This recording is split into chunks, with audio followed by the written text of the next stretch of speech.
በስመ አብ ወወልድ ወመንፈስ ቅዱስ አሐዱ አምላክ አሜን። ክርስቶስ ተንሥአ እሙታን በዐቢይ ኃይል ወሥልጣን አሰሮ ለሰይጣን አግዓዞ ለአዳም ሰላም ይእዜሰ ኮነ ፍስሐ ወሰላም። የተከበራችሁ የተወደዳችሁ የእግዚአብሔር ቤተሰቦች እንደምን ሰነበታችሁ? እንደምን አደራችሁ? እንደምን አረፈዳችሁ? ልዑል እግዚአብሔር የአባቶቻችን አምላክ ፈጣሪያችን ስሙ ለዘላለሙ የተመሰገነ ይሁን።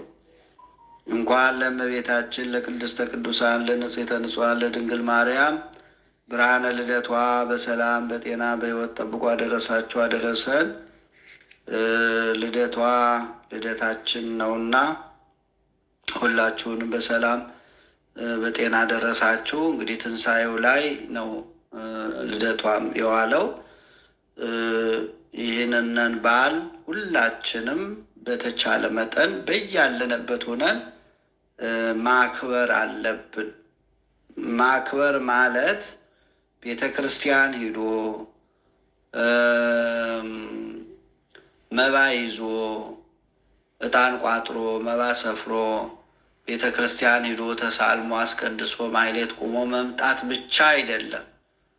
በየቤታችን ሆነን ማክበር እንችላለን። ያልተመቸን ሰዎች በዓሉን በየቤታችን ሆነን ማክበር ስለምንችል እግዚአብሔር ልብን ነው የሚያየው።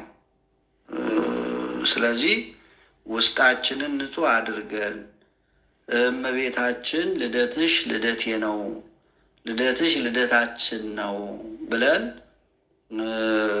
እመቤታችን ቅድስት ድንግል ማርያም የተወለደችው ለእናት አባቷ ብቻ አይደለም፣ ለዓለም ነው፣ ለዓለም ነው እና ስለዚህ ይህንን ደግሞ መልሰን አሁን እናያለን፣ እንመለከታለን። እግዚአብሔር አምላካችን ለሁላችን ማስተዋል እንዲሰጠን፣ እንዲያስተምረን፣ እንዲመክረን፣ እንዲገስጸን የእሱ መልካም ፈቃዱ ይሆንልን።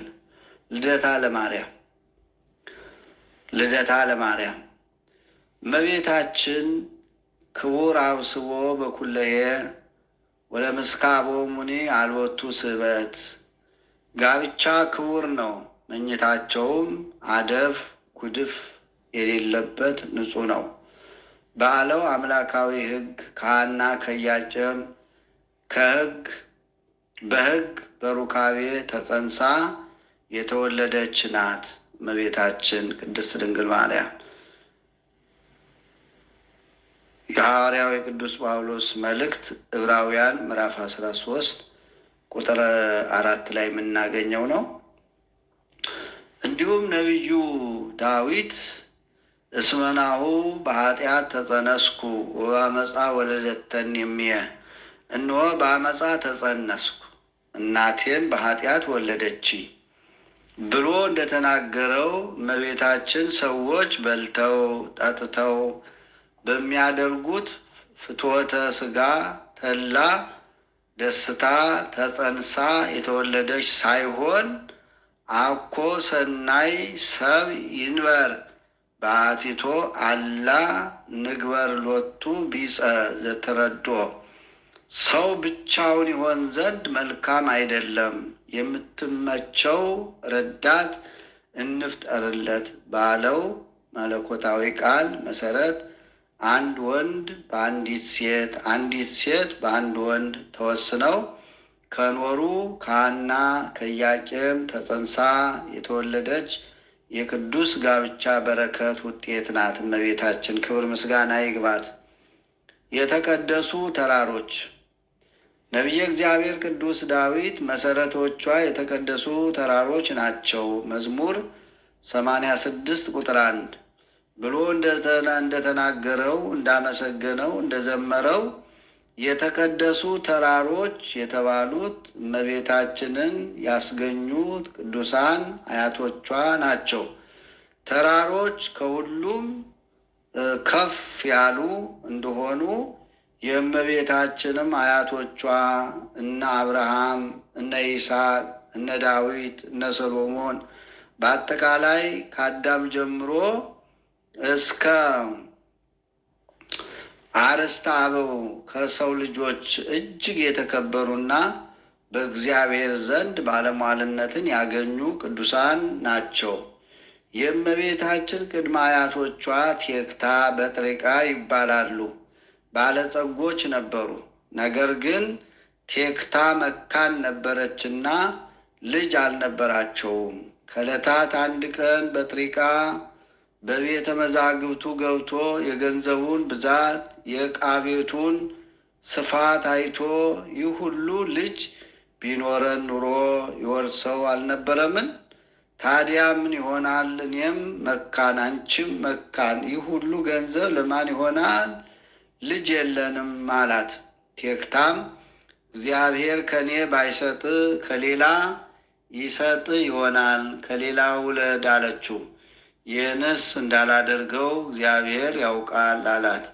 ወደ እግዚአብሔር እናመልክት አለችው እና ወደ እግዚአብሔር ቢያመለክቱ እሷ ደግ ራእይ ታያለች። ነጭ እምቦሳ ከበረታቸው ስትወጣ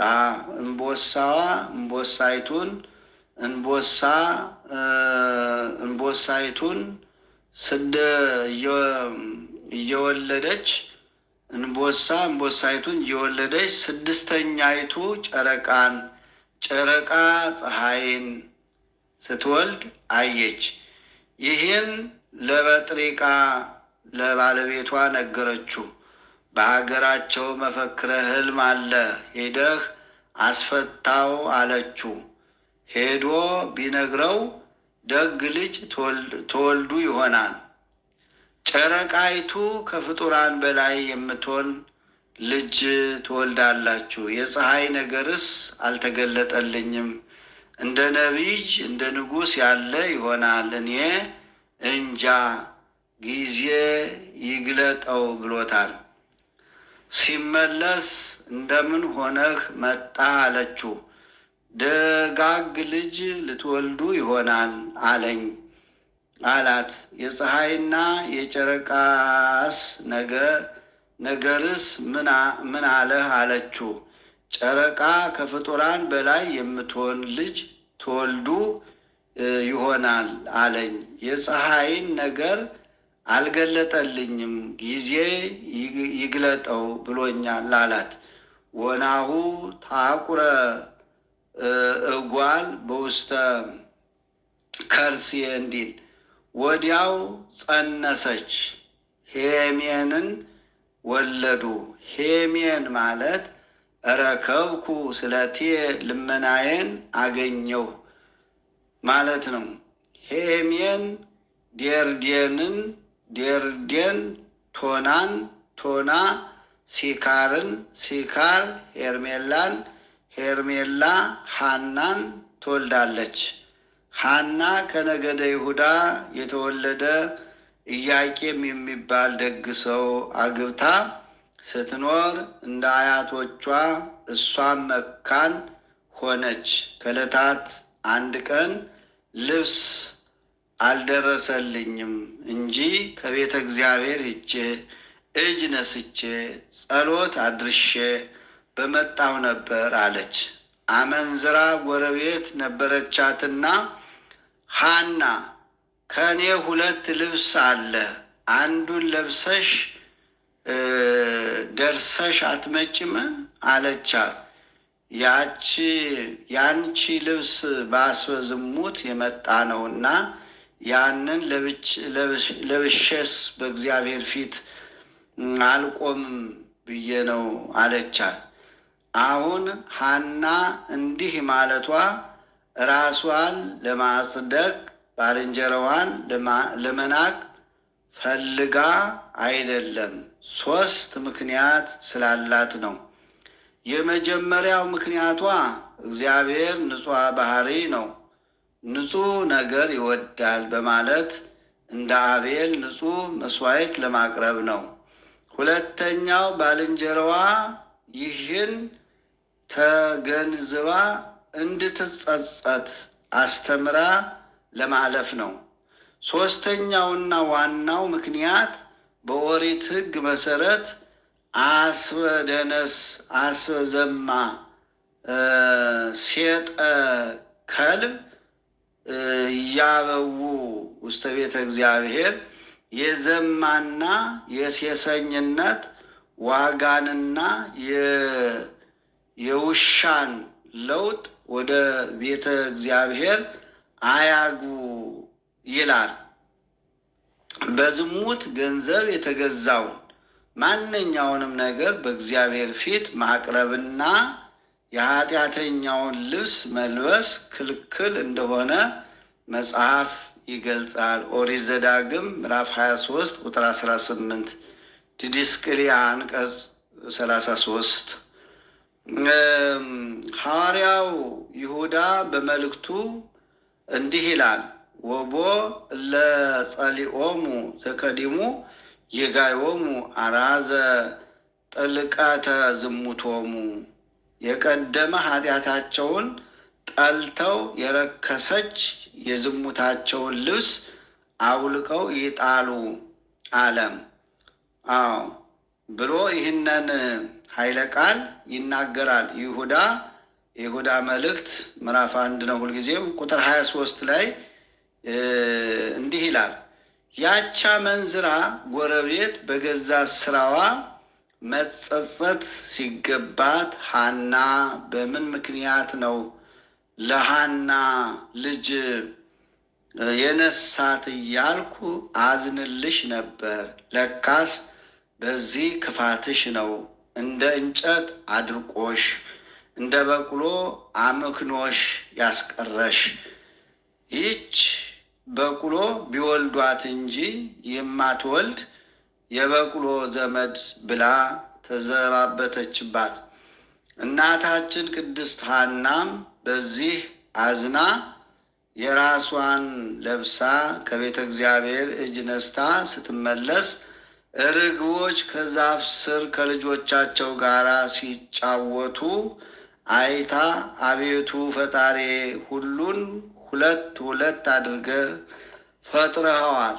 ለመሆኑ አገልጋይህ እኔን ምን ብለህ ፈጥረሃታል?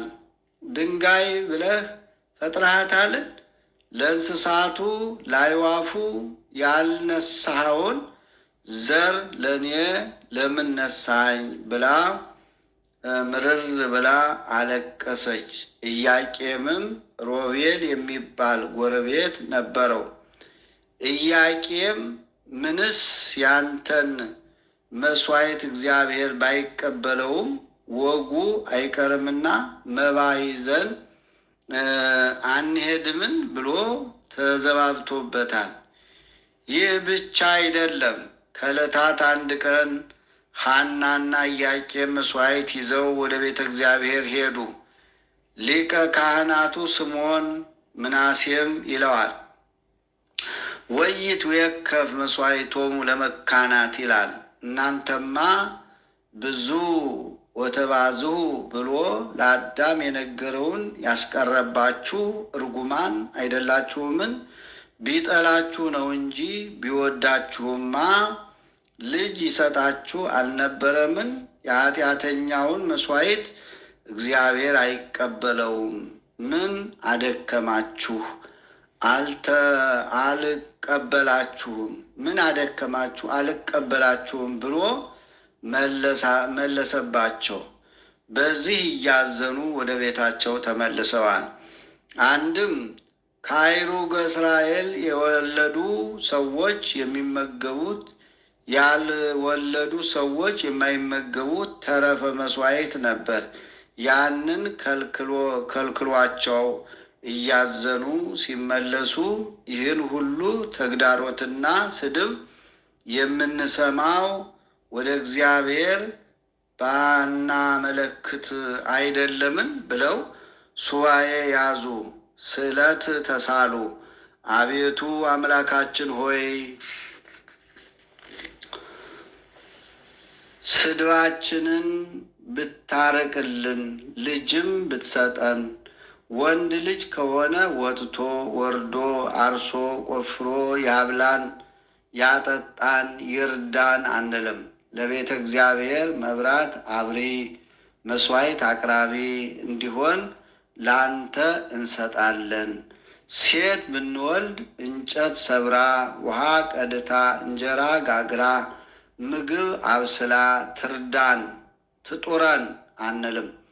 ለቤተ እግዚአብሔር ለቤተ መቅደስ መሶበ ወርቅ ሰፍታ መጋረጃ ፈትላ እንድትኖር ለአንተ እንሰጣለን ብለው ብፅዓት ገቡ።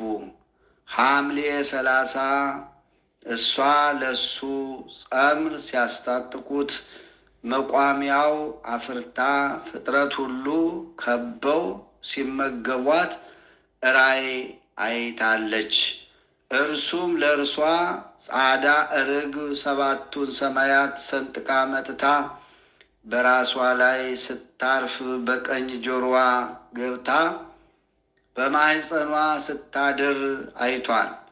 ያዩትን ራእይ ተጨዋውተዋል። በሀገራቸው መፈክረ ሕልም አለና ሄደው ሕልሙን ነገሩት። ደግ ልጅ ትወልዳላችሁ አላቸው።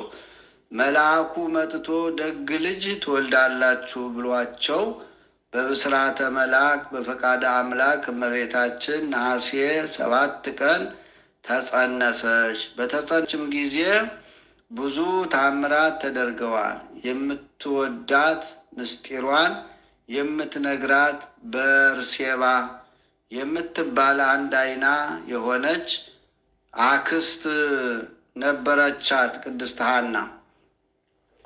ሐና እግዚአብሔር በረድኤት ጎበኘሽ መሰለኝ። ጡትሽ ጠቆረ፣ ከንፈርሽ ደረቀ፣ መልክሽ አማረ። ምናልባት ያ ያጫወትሽኝ ነገር ተደርጎ ይሆን ብላ ሆዷን ብትዳስሰው ዓይኗን ብታሸው ዓይኗ ቦግ ብሎ በርቶላታል። ዕውሮቹን የምታበራ የሊባኖስ ሙሽራ። ይህን የሰሙ ሕሙማኑ ሁሉ ሆዷን እየዳሰሱ የሚፈወሱ ሆነዋል። እመቤታችን በእናቷ ማኅፀን እያለች ስፍር ቁጥር የሌላቸውን ሕሙማንን በመፈወስ ከፍጡራን መካከል ብቸኛ ናት።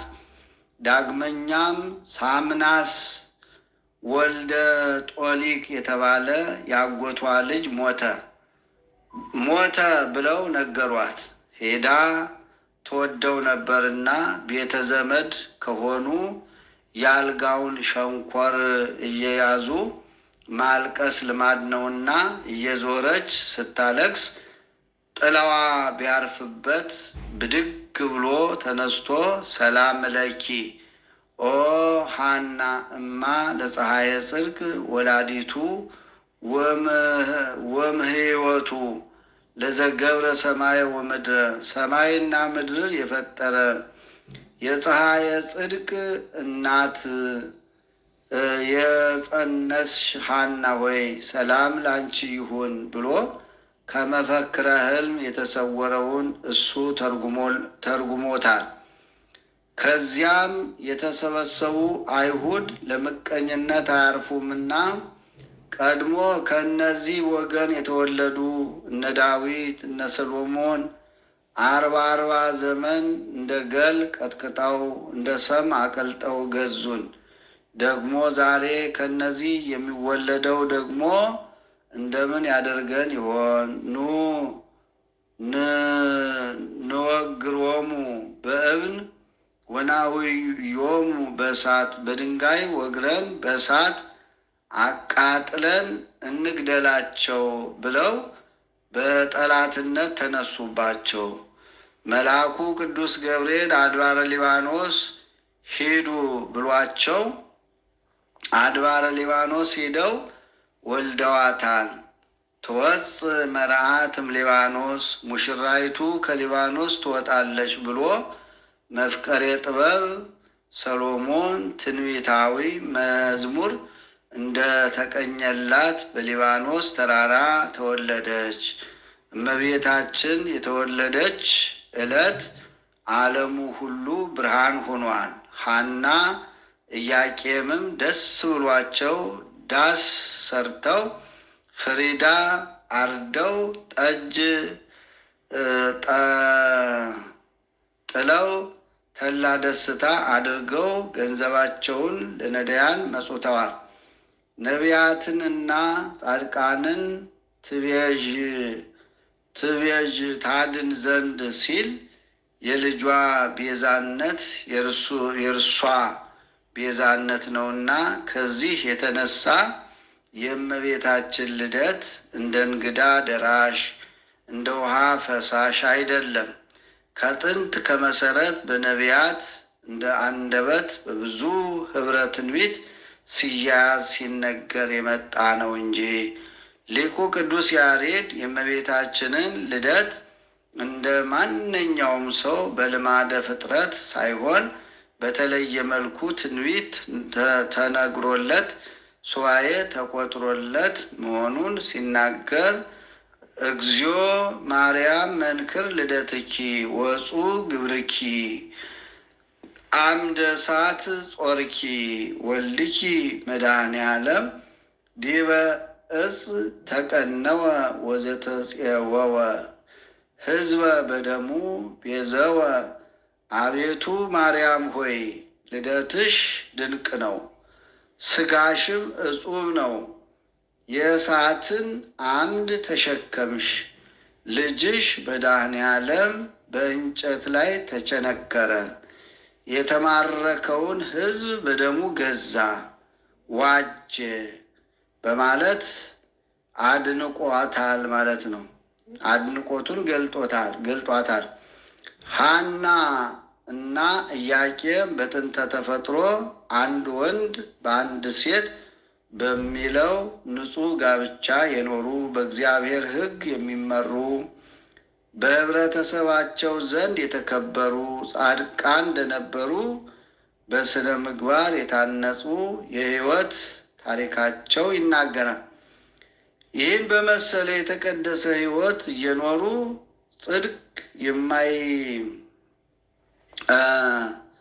ጽድቅ የማይጠይቅ ማንም ያላጣው ከከበረ ትዳር ማግኘት የሚገባቸውን ልጅ ሳያገኙ ብዙ ዘመናትን አስቆጥረዋል። በዚህም ብዙ ተግዳሮትንና መገለልን አስተናግደዋል። በብሉይ ኪዳን ልጅ አለመውለድ ያስገርምና ያሰድብ ስለነበር ኢያቄምና ሐና ብዙ መንጓጠጥና ስላቅ ደርሶባቸዋል። የሚያቀርቡትን መባ እንኳን ሳይቀር ይመልሱባቸው ነበር። ሆኖ ግን ትዳራቸው እግዚአብሔር ያልተለየው ሰላማዊ በመሆኑና ትዳራቸውን ለራሱ ዓላማ ይጠብቀው ስለነበር በጊዜው ጊዜ የማንም ጋብቻ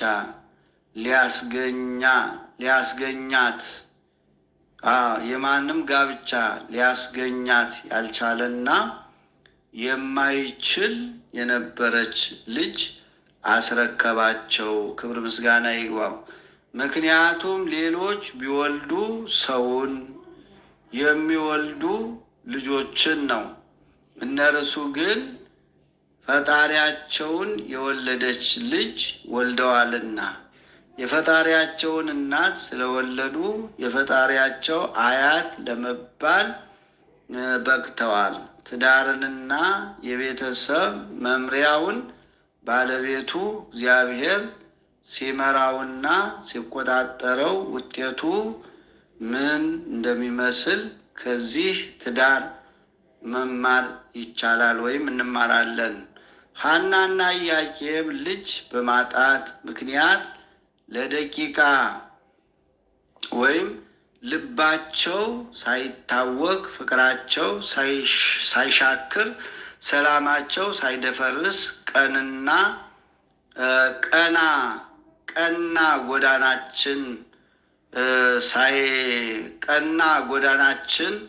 ጎዳናቸውን ሳይለቁ ከእግዚአብሔር ሳይርቁ በጾም በጸሎት በትህርምት በምህላ ተግተው ስለኖሩ የሁላችንም ተስፋ የሆነች ልጅን ሰጣቸው። ክብር ምስጋና ይግባው። ይህንን ምስጢር ሊቃውንት ሐናና ኢያቄም ለእግዚአብሔር የ3 ዓመት ሕፃን ቢሰጡት አብዝቶ መስጠት ልማዱ የሆነ ቸሩ መድኃኔ ዓለም ደግሞ የዓለም እናት አድርጎ ሰጣቸው። ጥቂት ሰጥቶ አበርክቶ መቀበል ማለት እንደዚህ ነው ማለት ነው። ሊቃውንት ያደንቃሉ። ልጅን ለመውለድ ከመቸኮል ለባለ ንብረቱ በንጹሕ ሕሊና ለመንገር መቸኮል ይገባል። ይህ ከሆነ ለራስም ሆነ ለሀገር የሚጠቅም ትውልድ ይገኛል ማለት ነው። ቅድስት ሐናና ቅዱስ ኢያቄም የወለዷት ልጅ ለእነርሱ ብቻ ሳትሆን ለዓለም ሁሉ የምትጠቅም ሆናለች። ለዚህ ነው ሊቁ ቅዱስ ያሬድ ሐና ወኢያቄም ወለዱ ሰማየ ሰማይኒ አስረቀት ፀሐየ። ሐናና ኢያቄም ሰማይን ወለዱ፣ ሰማይ ደግሞ ፀሐይን ወለደች በማለት ይመሰክራል ማለት ነው። ሌላው የእመቤታችን ልደት አከባበር ነው። የእመቤታችን ልደት አከባበር ይችን አይተን እንጨርሳለን። አባታችን አዳም በኃጢአት ከወደቀ በኋላ ንስሐ በገባ ጊዜ አምላካችን ጌታ እግዚአብሔር የድህነት ቃል ኪዳን ገባለት። ቃል ኪዳኑ ከልጅ ልጅ ተወልጄ አድንሃለሁ የሚል ነበር። ስለሆነም አዳም 5500 ዘመን የሕይወት ምክንያት የሆነችውን የልጅ ልጁ እመቤታችን ድንግል ማርያም ከአብራኩ ከተከፈሉ ቅዱሳን ልጆቹ የምትወለድበትን ቀን ተስፋ እያደረገ ኖረ። የእመቤታችንን የድንግል ማርያምን የመወለዷን ዜና ተስፋ በማድረግ ሴት ይላት የነበረውን ሚስቱን ሔዋንን በእመቤታችን ምሳሌነት ሔዋን የሔዋን ሁሉ እናት ብሎ ሰየማት። ዘፍጥረት 3:20 ላይ ዳግማዊ አዳም ክርስቶስም የአዳምን ተስፋ በመስቀል ላይ በፈጸመ ጊዜ እውነተኛዋን ሔዋን ዳግሚት ሔዋንን ድንግል ማርያምን በዮሐንስ ወንጌላዊ በኩል ለሔዋን ምእመናን ሁሉ እናት አድርጎ ሰጠ። የእመቤታችን ዳግምነቷ ሳትበድል በገነት ለነበረችው ሔዋን ሲሆን በተድላ ከገነት ለተሰደደችው ሔዋን ደግሞ ቤዛዋ ናት። ይህን የከበረ ምስጢር የማይረዳ ሰው እንዴት ያሳዝናል! እኛ ኦርቶዶክሳውያን ክርስቲያኖች ግን የቀዳማዊ አባታችንን የአዳምን እንዲሁም በዳግም ተፈጥሮ ያከበረንን ዳግማዊ አዳም የተባለ የጌታችን የኢየሱስ ክርስቶስ ቃል ተቀብለን የሔዋን ሁሉ እናት ድንግል ማርያምን ልደቷን በፍጹም ደስታ እናከብራለን። ከተወደደ ልጇ ምሕረትን ትለምንልን ዘንድ ወደ እርሷ እናንጋጥጣለን። በኦርቶዶክሳዊት ተዋሕዶ ቤተ ክርስቲያን ውስጥ የምንገኝ ምዕመናን ከጌታችን ልደት ቀጥሎ በታላቅ ድምቀት የምናከብረው የእመቤታችንን የቅድስት ድንግል ማርያም የልደት በዓል ነው። ስለ ቅዱስ ዮሐንስ በመወለዱ ብዙዎች ደስ ይላቸዋል ከተባለ እኔስ ጫማውን ልሸከም የማልችል ነኝ ብሎ የመሰከረለትን ጌታ የምታስገኝ የድንግል ማርያም ልደት ምንኛ የሚያስደስት ይሆን! የነቢያቱ ትንቢት የተፈጸመበት፣ በነቢያት የታየው ራእይ በገሃድ የተከናወነበት፣ የብሉይ ኪዳን ማብቂያ የሐዲስ ኪዳን መጀመሪያ ናትና ልደቷ ለሰው ልጆች ሁሉ ወይም ለሔዋን ሁሉ ታላቅ የደስታ ቀን ነው። የቤተ ክርስቲያናችን ሊቅ ቅዱስ ያሬድ ዮም ፍስሐ ኮነ በእንተ ልደታ ለማርያም እምሃና ወኢያቄም ከመ ትቤዙ ነፍሳተ ወጻድቃነ ነቢያተ ወጻድቃነ አማን ተወልደት እመብርሃን። ልብ በሉ። ዮም ፍስሐ ኮነ በእንተ ልደታ ለማርያም እምሃና ወኢያቄም ከመ ትቤዙ ነቢያተ ወጻድቃነ አማን ተወልደት እመብርሃን። ነቢያትንና ጻድቃንን ትቤዥ ዘንድ ከኢያቄምና ከሐና ስለተወለደችው ስለ ማርያም ልደት ዛሬ ደስታ ሆነ፣ የብርሃን እናት በእውነት ተወለደች በማለት ቅዱስ ያሬድ ይመሰክራል፣ ያመሰግናል፣ ያመሰጥራል። የእመቤታችንን ልደት በማክበራችን የወንጌልን ዓላማ እንዳፋለስን በመቁጠር ይተቹናል አንዳንድ ሰዎች። እውነታው ግን ይህ የወንጌልን ዓላማ ማፋለስ ሳይሆን መተርጎም ማለት ነው። መተርጎም ማለት ነው። መተርጎም እንደሆነ መጽሐፍ ቅዱስ ይነግረናል። እንኳን ምድራውያን ቀርቶ ሰማያውያን መላእክትም በንጽህናዋ በቅድስናዋ ተደንቀው እህታችን ነይ ነያ እህትነ ወደኛ ይላሉ። እህታችን ነይ ወደኛ ይላሉ። እንኳን ተወለድሽልን እያሉ ልደቷን ያከብራሉ።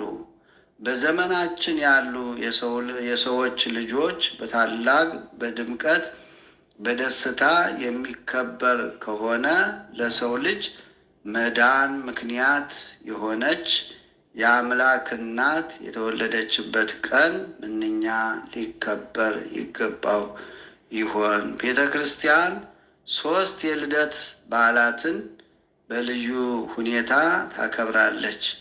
የመጀመሪያው የፈጣሪዋን የክርስቶስን ልደት ሲሆን፣ ሁለተኛው የእመቤታችንን የቅድስት ድንግል ማርያምን ልደት፣ ሶስተኛው ወብዙሃን ይትፌሱ በልደቱ በመወለዱ ብዙዎች ደስ ይላቸዋል የተባለለት ስሙ ራሱ ደስታ የሆነ ቅዱስ ዮሐንስ መጥምቅ የተወለደበት የልደት በዓል ታከብራለች። በኦርቶዶክሳዊት ተዋሕዶ ቤተ ክርስቲያን ትውፊት መሰረት ሐናና ኢያቄም ከአይሁድ ድብደባ ለማምለጥ ተሰደው በአድባረ ሊባኖስ ስር እመቤታችንን ወለዱ።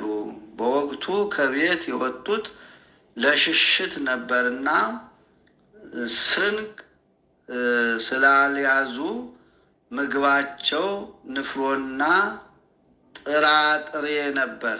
ዛሬ በኢትዮጵያ ይህንን ትውፊት በመያዝ በዓሉ ከቤት ውጭ ንፍሮ እየተበላ ይከበራል። ነገር ግን በበጎ ነገሮች ሰበብ ክፉ ዓላማውን ማስፈጸም የሚፈልገው ዲያብሎስ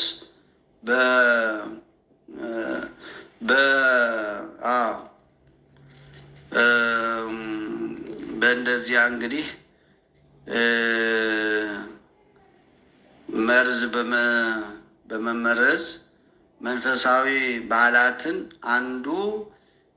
ከመንፈሳዊ በዓላት አንዱ የግንቦት ልደታ የእመቤታችን ልደት በዓል ነው። በዚህ ዕለት አንዳንዶች ባለማወቅ፣ ሌሎች ደግሞ በድፍረት ለአድባር ላውግር ነው ቆሌውን ለመለመን ነው እያሉ ለማያውቁት ባዕድ አምልኮ ንፍሮ የሚበትኑ፣ ቡናና አረቄ የሚረጩ፣ ቅቤ የሚቀቡ፣ የከብት ደም የሚያፈሱ አሉ። እነዚህ በእርግጥም ጣዖት አምላኪዎች ናቸው። ኦርቶዶክሳውያን ክርስቲያኖች ግን እነዚህን የሃይማኖት ለዋጮች ስራቸውን ልንጸየፍ ይገባል ማለት ነው። ስለሆነም ከእንደዚህ አይነቱ ባዕድ አምልኮ በመለየት ይህንን ታላቅ በዓል በመንፈሳዊ ምስጢር በተግባርና በተረዳ ነገር ልናከብረው ይገባል ማለት ነው። ቅድስት ቤተ ክርስቲያን በሰራችልን ስርዓት መሰረት በቀናች በጸናች በነጻች በተዋሕዶ እምነት ሆነን አምላካችንን ብቻ እያመለክን የድህነታችን ምክንያት የሆነች እመቤታችንን እያመሰገን ልናከብረው ይገባል። ከከተማ ውጭ የመወለዷ ዋናው ምስጢር የመናንያን ምሳሌ ለመሆን ነው።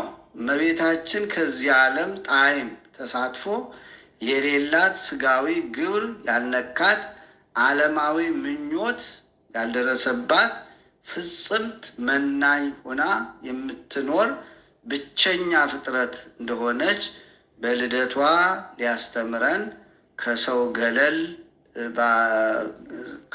ገለል ባለ ተራራ ተወለደች። ሁለተኛው ምስጢር ለልጇ ምሳሌ ለመሆን ነው። የርግብ እናቱ ርግብ እንዲሉ ልጇም የተወለደው በቤት ውጭ በከብቶች በረት ለመወለዱ ማሳያ እንደሆነ እናቱም አስቀድሞ ከከተማ ውጭ የተወለደች መሆኑን እንረዳለን ማለት ነው። እንግዲህ የተከበራችሁ የተወደዳችሁ ልደቷ ልደታችን ነው። እንኳን አደረሳችሁ። በዛሬው ዕለት መብርሃን ተወለደች። በዛሬው ዕለት የሁላችን እናት ተወለደች። በዛሬው ዕለት ቅድስት ድንግል ማርያም ተወለደች። በዛሬው ዕለት የዓለም መድኃኒት ተወለደች። በዛሬው ዕለት እመቤታችን ቅድስት ድንግል ማርያም ተወለደች። ደስ ይበለን፣ ደስ ይበላችሁ። እንኳን አደረሳችሁ። በዓሉን የበረከት በዓል ያደርግልን። አሜን። ይቆየን።